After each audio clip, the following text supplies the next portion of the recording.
सुना है तो उन्होंने हमको 750 रुपये महीने पर रख लिया, समझे। और उसके बाद जो जो हमारी तरक्की होती गई 7.5 से लेकिन स्टोरी के आइडियाज आपके ही आते थे।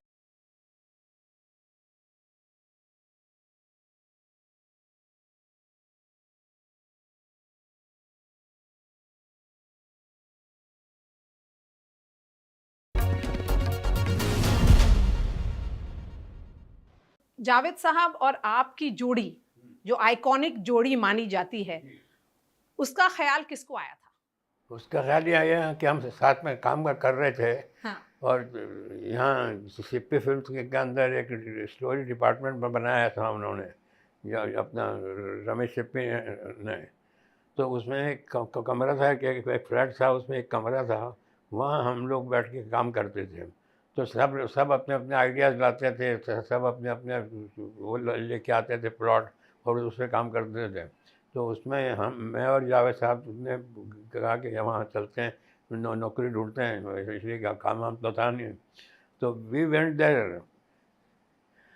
तो उन्होंने कहा कि कुछ सुनाइए, आपके पास कुछ हो। तो हमने अपने पास जो प्लॉट थे या जो भी क्या कैरेक्टर्स थे उसको सुना है। तो उन्होंने हमको 750 रुपये महीने पर रख लिया, समझे। और उसके बाद जो जो हमारी तरक्की होती गई 7.5 से 10,000। लेकिन स्टोरी के आइडियाज आपके ही आते थे। ये स्टोरी आइडियाज आपके रहते थे। स्टोरी आइडिया होते थे, और सब फिर जो जो होते थे उनके जो राइटर थे, वो बैठ के उसका कमरे में काम करके उसकी इसकी बनाते थे script.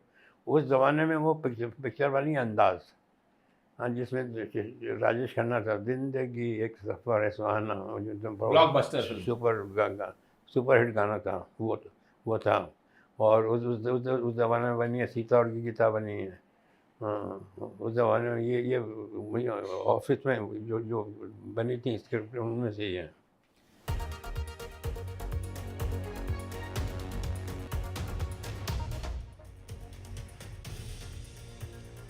You are watching the world 24/7 on the NDTV network. I'm Parmeshwar Brava. Let's begin with the top stories you need to know.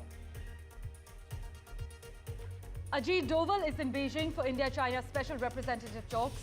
He is expected to raise pending issues related to the line of actual control during a meeting with the Chinese foreign minister.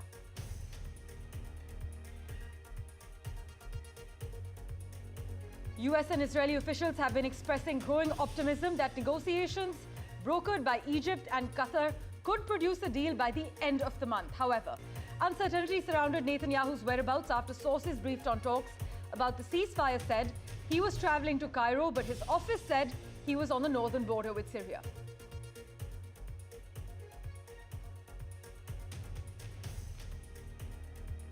Well, Israeli and US officials are increasingly concerned over Turkey's rising influence in Syria. The sudden fall of Bashar al-Assad has strengthened Turkey's hand in this region.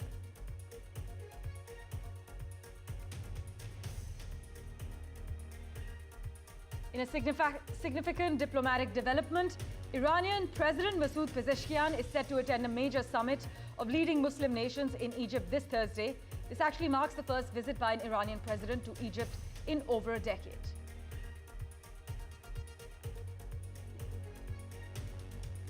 Elon Musk has met Nigel Farage and Nick Candy, Reform UK's new treasurer, at Donald Trump's home in Mar-a-Lago, reviving speculation the tech billionaire could fund the hard right party from the UK.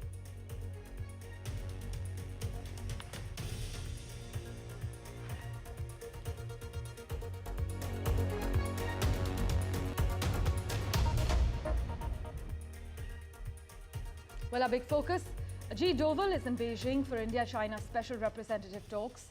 Now, he is expected to raise pending issues related to the line of actual control during a meeting with the Chinese foreign minister there. But for further clarity on the matter, we're joined by Brahma Jalani, strategic affairs expert at the moment. Thank you so much, sir, for making time for us. We know the disengagement agreement that was signed back in October has been hailed as a breakthrough. But, sir, do you see any challenges on the radar that could undermine this agreement as Mr. Ajit Doval touches down and ahead of his meeting with the Chinese foreign minister? Despite the positive developments that we have seen since Prime Minister Modi met with President Xi Jinping on October 24th, the border situation along the Himalayas remains abnormal. Even now, they are up to 120,000 Chinese troops deployed all along the India frontier from Ladakh to Arunachal Pradesh. So in other words, Indian soldiers forward deployed against China are going through their 5th brutal Himalayan winter. So the eyeball-to-eyeball confrontation in Depsang and in Demchok in Ladakh may have ended, but the larger military standoff between India and China still continues. And the task of the two special representatives, when they meet today, is to end this abnormal situation along the Indo-Tibetan frontier. So as far as our Prime Minister and President Xi Jinping's meeting is concerned in Kazan, how significant do you think that bilateral meeting was in changing the trajectory of this relationship? And do you think it paved the way for a more cooperative future, or would you argue that it was merely symbolic? It was a breakthrough. It represented a climb down by President Xi Jinping. After all, there could be no progress toward diffusing the border standoff if China retained its hardline position. So the agreement or the understanding reached on October 24th, when Modi and Xi Jinping met, represented clearly concessions on China's part. But there's no clarity as yet as to what precisely was agreed. In any case, the meeting between the two special representatives today is to flesh out that understanding reached on October 24th. Right. The loose ends have to be tied up, and the standoff between rival troops that persists now, that standoff has to finally end. And that means de-induction of forces, because to return to the normal situation that prevailed before 2020, it would mean that China would have to pull back the large numbers of forces that it deploys in combat-ready positions against India. Right.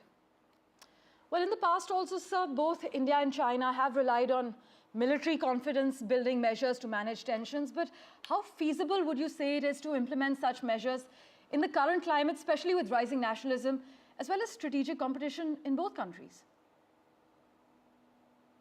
Some background is very important. India and China had a series of border management and border peace agreements. These were binding agreements between two sovereign nations. So when China encroached on Indian borderlands in eastern Ladakh in April 2020, it violated each and every of those bilateral agreements. Yes. So if a country can violate binding bilateral agreements, confidence building measures of any kind are not going to be the answer. So this is the challenge for India, that while India seeks restoration of normalcy along the traditional Indo-Tibetan frontier, it cannot forget its bitter experiences in dealing with China over the years. And the situation since 2020 is actually a reminder for India of earlier crises with China, including what happened in the lead up to the Chinese military attack on India in 1962. So India will have to remain on guard, irrespective of whatever is agreed upon, because you cannot rely on China honoring its word.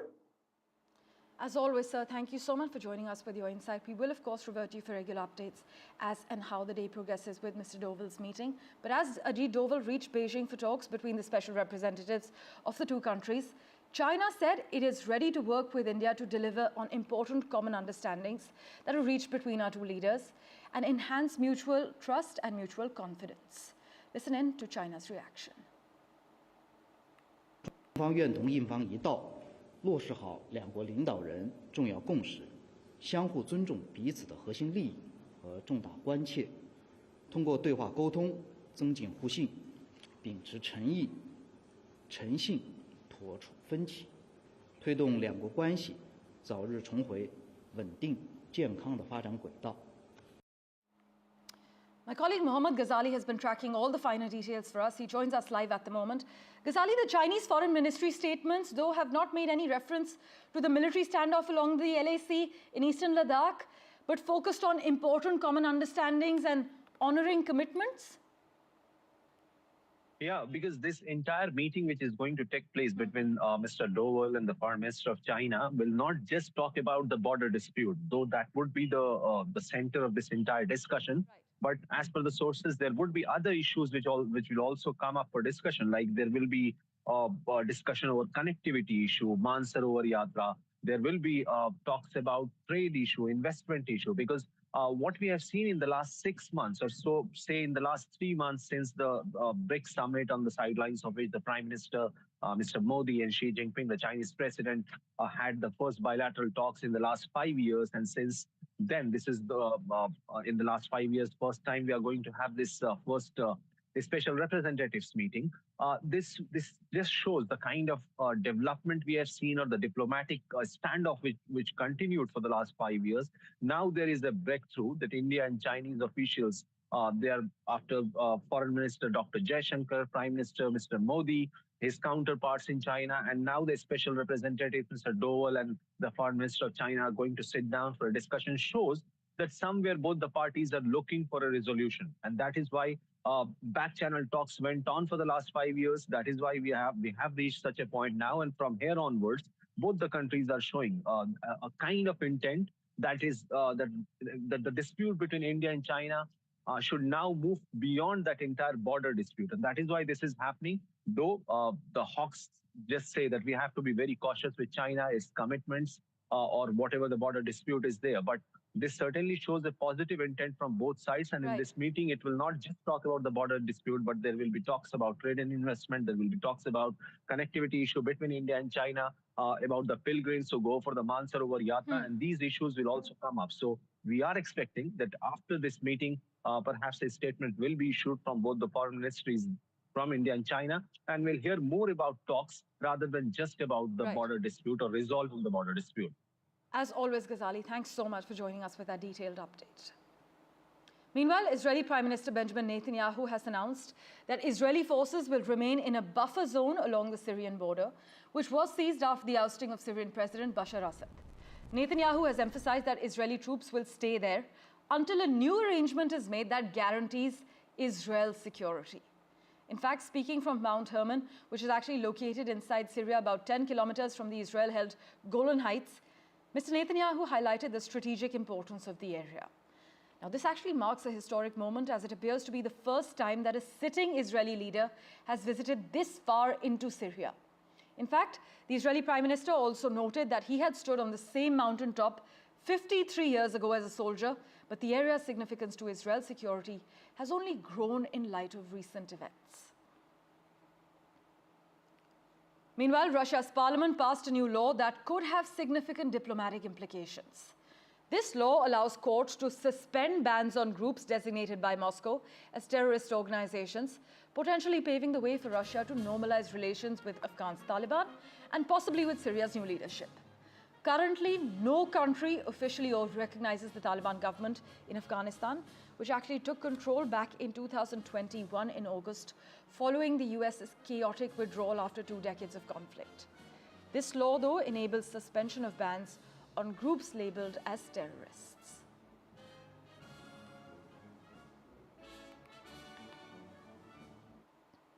As always, news and updates continue in a moment, right after this very short break. Do stay tuned.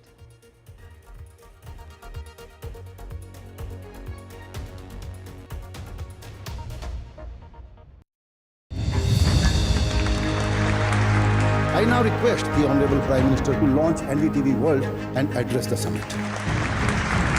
It was the grand launch of NDTV World by Prime Minister Narendra Modi. NDTV World, as he laid out his vision for the India century at the NDTV World Summit. ऐसी सदी जिसमें भारत के प्रयासों से दुनिया में स्थिरता आए, in the presence of those who are shaping our future. मेरी तरफ से आपको ढेर सारी शुभकामनाएं हैं। NDTV World, your new home for global news is here. From interesting tech startups to industry-leading companies, politics, sports, culture, curry, cricket. Oh, there's so much to talk about. Like me, if you too thrive on interesting conversations, this is a show you cannot miss. Watch this space to know more about all matters and all people that make Britain what it is today. Out of Britain, with me, Radhika Iyer.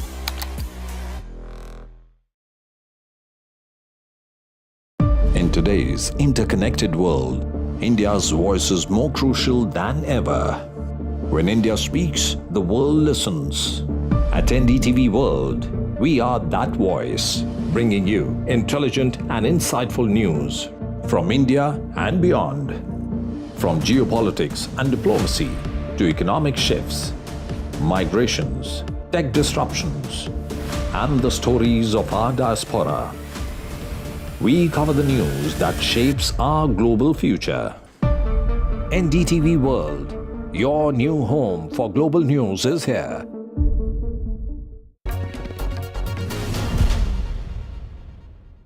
Sir, सबसे ज़्यादा blockbuster फिल्में deliver करी अमिताभ बच्चन के साथ में, और आप लोगों की जोड़ी टूटने का एक असर अमिताभ बच्चन जी पे भी जरूर पड़ा होगा। जरूर पड़ा होगा, उनको इस बात का अफसोस हुआ होगा कि कभी बात हुई उनकी आपकी इस सिलसिले में? नहीं, मैं अगर होता उनकी जगह और जैसे जावेद साहब गए या मैं गया तो उनको यही राय देता है कि मत छोड़ो, अच्छा खासा तुम्हारी एक जोड़ी है, वो काम कर रही है, अच्छा खासा चल रहा है, काय के लिए इसको तोड़ते हो।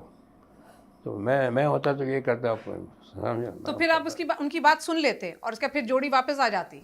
नहीं, जोड़ी वापस नहीं आती, बस ज़रूरत ही नहीं काम करने की, ये तोड़ने की, करते रहो। तो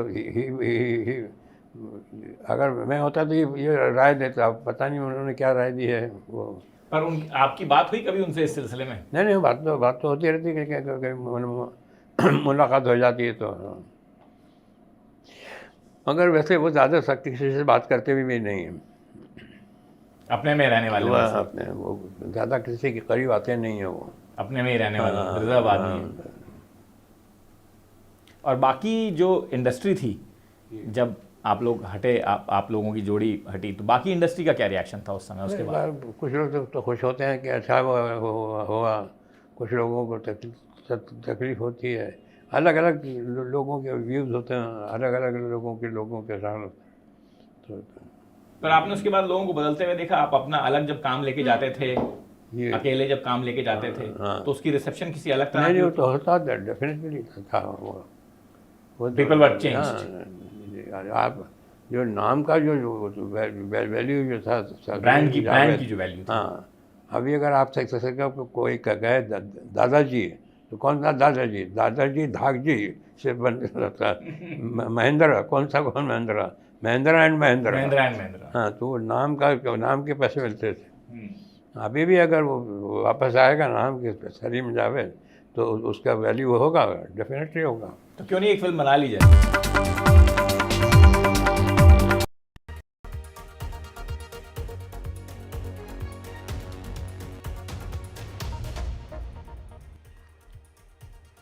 Well, a top general in charge of Russian nuclear protection forces, I beg your pardon, has been killed along with an aide by a bomb hidden in an electric scooter in Moscow, according to Russia's investigative committee. A source in the security service of Ukraine says the agency claims responsibility for the killing of Lieutenant General Igor Kirillov, but Ukraine has yet to officially comment. Take a look at the developments in the past few hours. In a rare targeted assassination unlike any other seen in the over 2-year-long Russia-Ukraine war, Kyiv killed Lieutenant General Igor Kirillov, chief of Russia's nuclear forces, along with his assistant after a bomb went off at the entrance to his home in Moscow.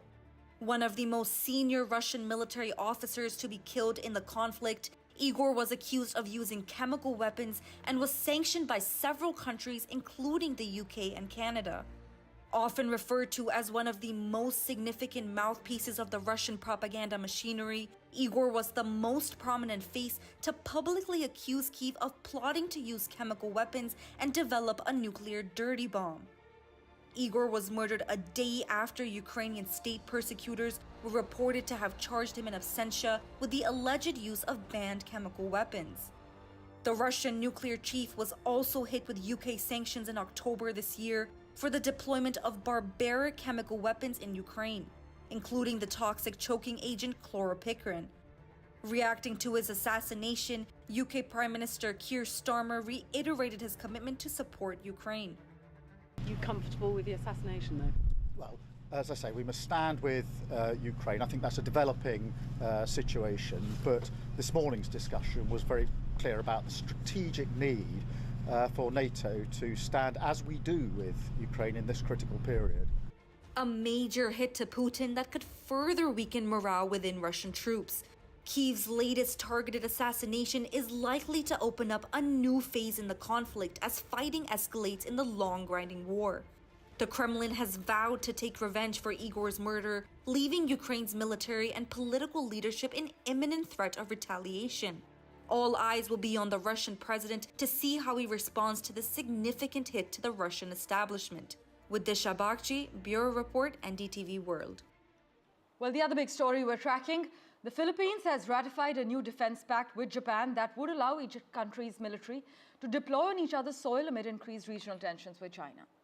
The agreement between the two countries was signed in July over shared concerns about China's growing assertiveness in the region and also confrontations between Philippine and Chinese naval vessels. This is in the contested areas of the South China Sea. China, as you know, claims much of the South China Sea, a key focal point for global shipping. But these claims are disputed by Brunei, Malaysia, the Philippines, Taiwan, and Vietnam. For further clarity on the matter, we have with us Don McLean-Gill. As always, Don, thanks so much for joining us on NDTV.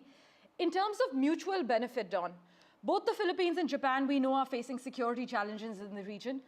But what are the key benefits for each side in this agreement? And how does it enhance their defense capabilities? And what specific threats are they preparing to address together? All right. So first of all, thank you so much for having me, Parmeshwar. Always a pleasure to talk to you. Now, the RAA is in fact an important cornerstone in the deepening security partnership between the Philippines and Japan. Now, the Philippines has a visiting forces agreement with the United States. It has a status of forces agreement with Australia. And now it has a reciprocal access agreement with Japan. Now, what the RAA does is that it expedites any form of military-to-military engagement between Philippine and Japanese forces in a manner that was not seen in the previous years or previous decades. So this would significantly bolster the capacity of both states to deploy at a timely fashion collaborative activities and collaborative exercises, which are crucial, in times of crisis. So the time and the element of the timing and the allowance of course, more sophisticated activities, joint activities, make the RAA an important cornerstone in Philippine national security policy. And more importantly, this integrates well within the overarching interests of the Philippines to deepen its position within the existing hub and spoke network between the US, Japan, and Australia. Right. So in that regard, that is complementary. Don, how significant would you say this new defense pact is in terms of regional security, which you briefly touched upon, but especially concerning China's growing assertiveness in the South China Sea?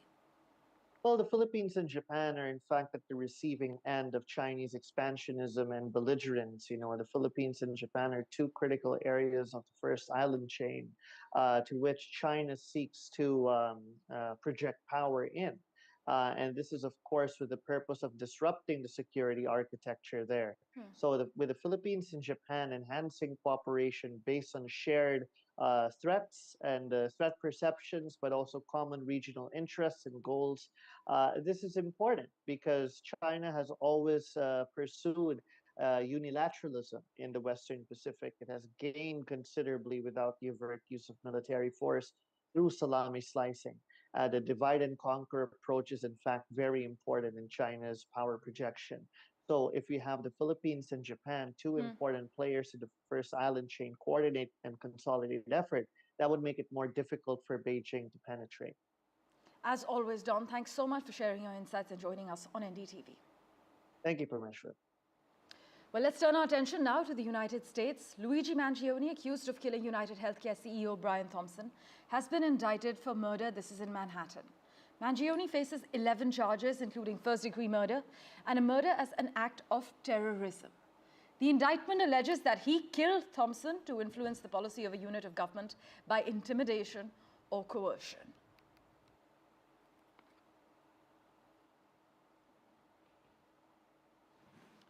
In other news, French authorities have announced an overnight curfew in Mayotte as they sought to stabilize the island country in the aftermath of Cyclone Chido, which is the most intense storm to hit the area in 90 years.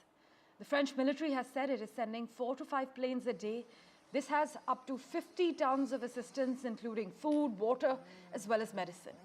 But hundreds of military personnel have arrived since the weekend in Mayotte, an island group of Africa that is France's poorest territory. Meanwhile, 2 US astronauts, Sunita Williams and Butch Wilmore, have been stranded on the International Space Station for months, as we've been informing you. But NASA has now announced that they will remain there until at least late March due to a delay in their return mission. In fact, Wilmore and Williams arrived at the ISS in June aboard Boeing Starliner spacecraft. Their mission was originally planned to last just 8 days.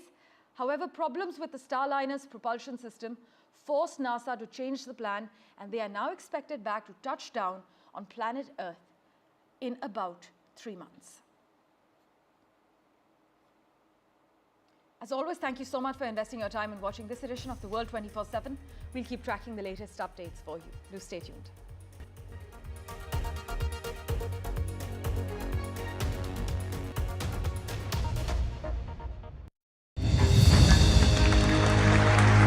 I now request the Honorable Prime Minister to launch NDTV World and address the summit.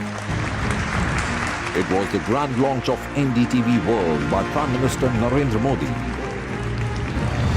NDTV World, as he laid out his vision for the India century at the NDTV World Summit. ऐसी सदी जिसमें भारत के प्रयासों से दुनिया में स्थिरता आए, in the presence of those who are shaping our future. मेरी तरफ से आपको ढेर सारी शुभकामनाएं हैं। NDTV World, your new home for global news is here. In today's interconnected world, India's voice is more crucial than ever. When India speaks, the world listens. At NDTV World, we are that voice, bringing you intelligent and insightful news from India and beyond. From geopolitics and diplomacy to economic shifts, migrations, tech disruptions, and the stories of our diaspora. We cover the news that shapes our global future. NDTV World, your new home for global news is here. From interesting tech startups to industry-leading companies, politics, sports, culture, curry, cricket. Oh, there's so much to talk about. Like me, if you too thrive on interesting conversations, this is a show you cannot miss. Watch this space to know more about all matters and all people that make Britain what it is today. Out of Britain, with me, Radhika Iyer.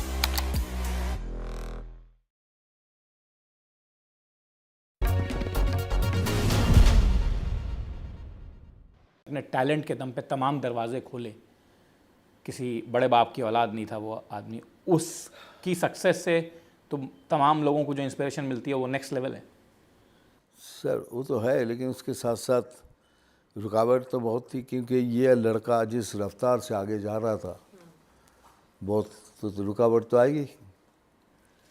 तो रुकावट ऐसे आई कि heroine को बोल दिया जाता था कि इसके साथ काम मत करो, तो करते भी नहीं थे। फिर किसी भी तरह कैसे भी कोई भी फिल्म मिल जाए, मैं बोला नहीं करना कि मेरे दिल में को ऐसे हारूंगा तो लड़ के हारूंगा, ऐसे नहीं हारूंगा मैं। तो वो एक बात तो थी। तो दोपहर जो काले रंग वाली बात है ना, वही बात मुझे बहुत बहुत रोता था, बहुत ये सचमुच के बहुत रोता था कि भगवान ये कैसे तोड़ूँ मैं, कैसे हो सकता है। फिर एक दिन दिमाग में आया मैं तो डांस कर सकता हूँ, है ना। मैं डिस्को डांसर के पहले की बात कर रहा हूँ ये जो। तो मैंने कहा कि ऐसा मैं डांस करूँगा, पैरों से डांस करूँगा, हाथ से नहीं, पैरों से डांस करूँगा। लोग मेरी कलर को ना देखें, मेरे पैरों को देखें। और इसीलिए मेरे सारे डांस देखे कि मैंने पैरों के ऊपर ज़्यादा जोर दिया है, और वही हुआ। लोग मेरे पैर को देखने लगे, मेरे रंग को भूल गया, और मैं हो गया सेक्सी डस्की बंगाली बाबू। तो वो आपने जो है ये डिसाइड कर लिया कि डांस देखेगी दुनिया, रंग नहीं देखेगी। यस। ये बताइए मुझे कि जो हीरोइनों की बात आपने अभी अभी करी कि कोई काम करने के लिए उनको मना कर देते थे, किस हीरोइन ने तोड़ा ये? नहीं, ये एक्चुअली जीना तमान जी ने मेरे को सबसे ज़्यादा मदद की, क्योंकि 20 साहब एक पिक्चर बना रहे थे। उन्होंने तय कर लिया भाई मैं मिठू नहीं मेरा हीरो है। तो वो गए जीनत जी के पास, जीनत जी को बोला जीनत देखो एक लड़का है, I think he is very good extremely. तो जीनत जी ने देखा, बोला अरे ये तो is a very handsome looking boy and अच्छा काम करता है, डांस करता है, आई विल वर्क। वो जो उन्होंने तोड़ा, उसके बाद से सब बड़ी हीरोइनें साइन करने लग गए। फिर आप मेन स्ट्रीम हो गए। हाँ, तो it's like I have been ever grateful to Zeenat ji for ever. तो एक फिल्म करिए जीनत अमान जी के साथ में अब? हाँ, बहुत सारी। अब करिए? अब नहीं। अब करिए? हाँ, थिंक अबाउट। हाँ, आएगा तो क्यों नहीं, ज़रूर करेंगे। So why don't you tell Zinat Aman through NDTV that? ओह हाँ, वो खुद बहुत शाई है, बहुत कम बात करती हैं। ऐसा नहीं कि जीनत जी ऐसे फिल्म में, पर वैसे बहुत कम बात करती हैं। कोई शो में मेरे साथ होते हैं तो जीनत जी बहुत कम बात करती हैं।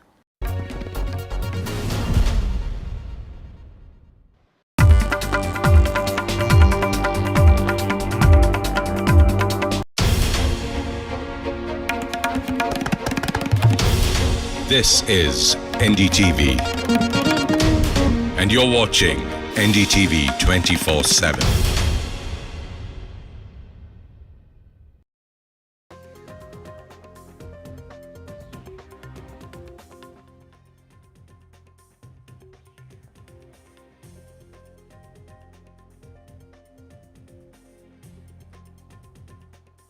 A very good morning. You're watching The Breakfast Show here on NDTV 24/7. We have a whole lot lined up for you, including China is saying that they're ready to work with India in order to improve bilateral relationships and bring it back on track in order to settle differences with sincerity and in good faith. We'll get you that and a whole lot more.